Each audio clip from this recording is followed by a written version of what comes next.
Hey everybody, Lauren here, and I am introducing my guest, Allison Starko-Bose, and I wanted to just record this conversation really quickly for you.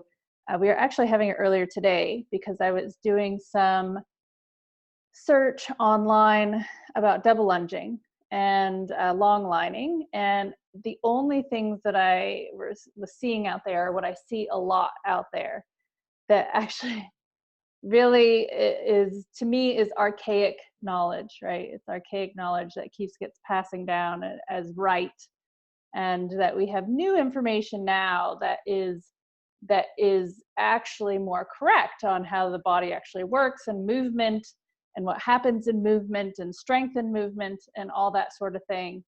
And Allison here is the teacher for Franklin Method Equestrian and Franklin Method, which is really on the cutting edge of dynamic movement and strength in the body and balance within the body. And a body is a body and a muscle is a muscle, right? So whether we're talking about people or we're talking about horses, it's the same. So I wanted you to just explain quickly, Allison, some of the stuff we were talking about the strength through the full length of movement of a muscle, and just talk about that quickly. You're explaining the eccentric and eccentric and all that movement. So if we're thinking about a muscle, and we're just talking about only muscle, we're not talking about fascia, there's 3 different types of a muscle contraction. The first is called a concentric contraction, where the muscle fibers or the filaments in a muscle, without getting too sciencey, are sliding together, overlapping, making the muscle look shorter. So that's typically what we think of, a contraction of a muscle. The second one is called an eccentric contraction, which is when the filaments or the muscle fibers, they slide apart, so the muscle looks like it's lengthening. And then the third is a isometric contraction, where the muscle fibers are just kind of staying put and holding a position. So when we think of strength in the body, we need to think of strength in movement, within movement. So you need to be strong within a shortening contraction and a lengthening contraction. And it's actually very important to be strong within your lengthening phase of your muscle contraction. This is called eccentric loading. So when we have a force or the muscles lengthening, we want it to be able to slowly let go and support the body as it's doing that. It's like I often say, it's building strength within length.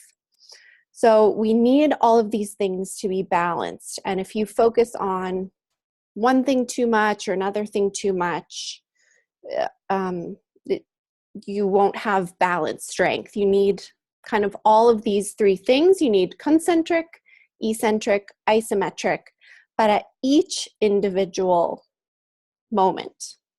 So if you're just standing put, like you're not moving, you're holding a yoga pose, or you're just standing still, you would be probably more isometrically, your muscles would be working in that way. But as soon as you go to move, you need to contract certain muscles and eccentrically contract certain muscles. So everything needs to be balanced.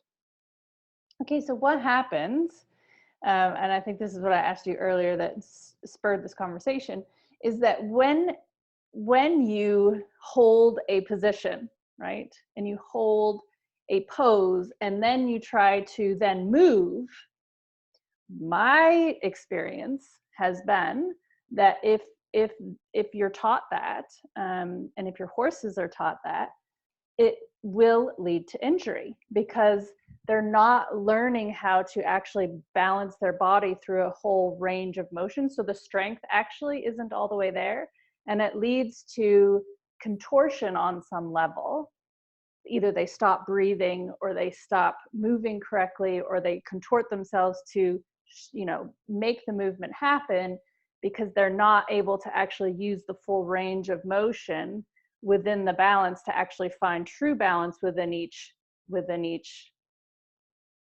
dynamic, I guess, of the movement. And so I asked you, what happens with dancers, right? Like if you're locked in a position, then you go to move. Okay, you've trained like, oh, if you hold this position and you move, what happens? What happens there? So, yeah, we were talking about in the dance world and also in some other areas. It's, for the past 100 years or past 50 years, it's been taught a certain way, and that's just always the way that it's been taught. But now we have a lot of new science and a lot of new research into biomechanics and movement, and we're realizing that some of those ways are not so good, and they can definitely be contributing to injuries. So, for example, in dance, in ballet specifically, you're told to hold a certain frame, hold a certain position, and these are, well-meaning cues to make you look like you're not moving or make you look like you're, holding that position, but there are little counterbalances in the body, in every joint, that need to be happening to make it look like the frame is being held.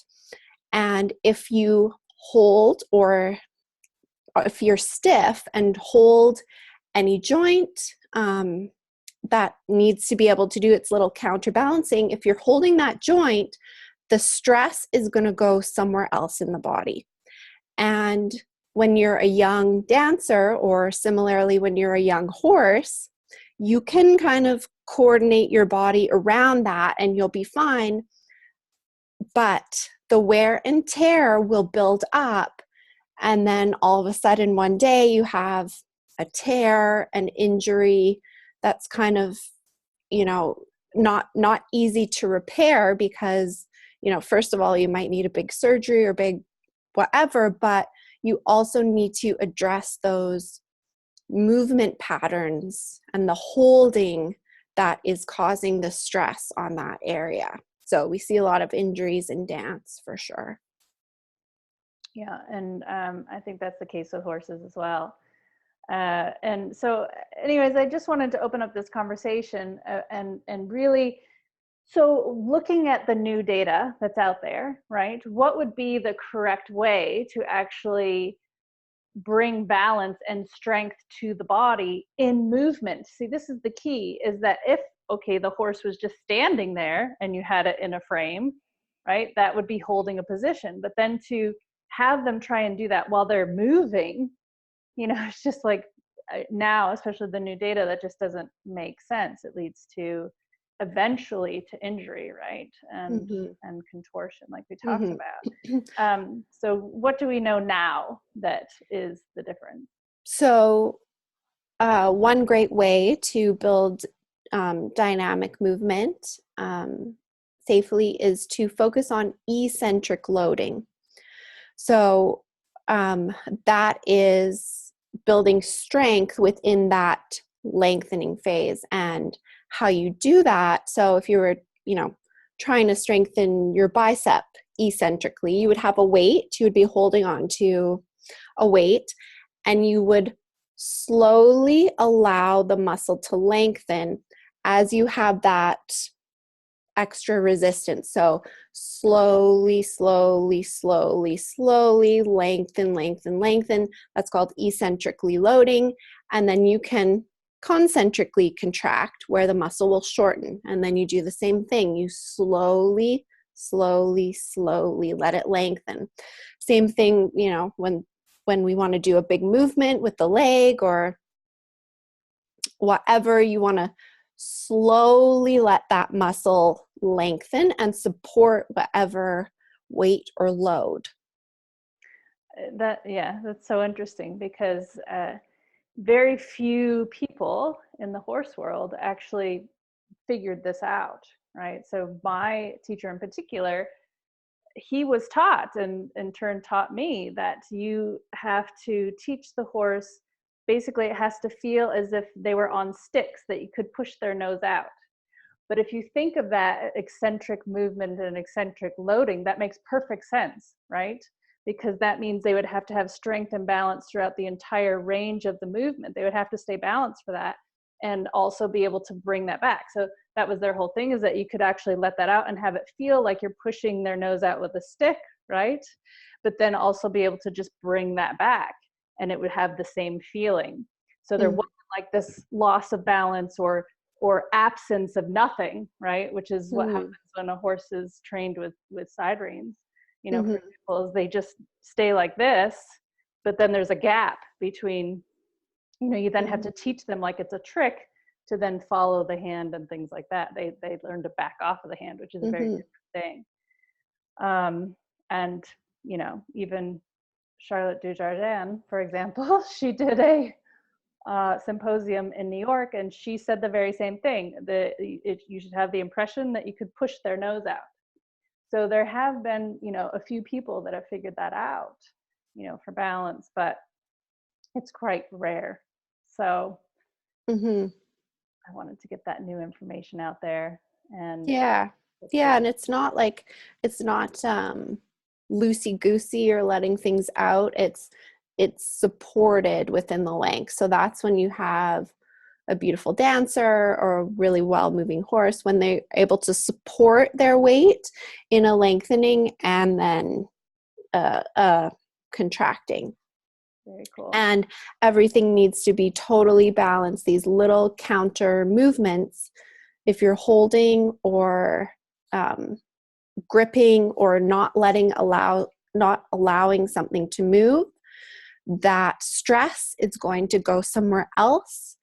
When you find strategies to make it look like, you know, you're working around that, it potentially, we can't say always, but potentially can lead to some injuries.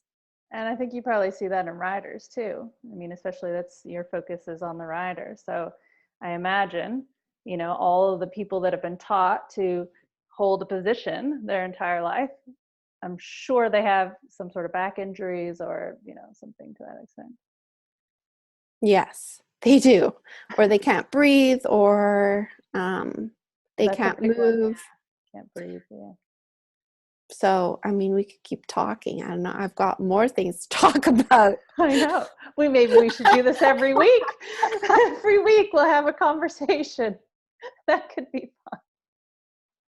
Yeah. Well, if you guys want to see that, a conversation every week between us on the horse side and the rider side, we can do it. So, all right. Well, thank you very much. I appreciate this, and maybe we'll be doing this every week. We don't know. Yeah, thank you. And ask questions. We're happy to answer them. Yes, ask questions.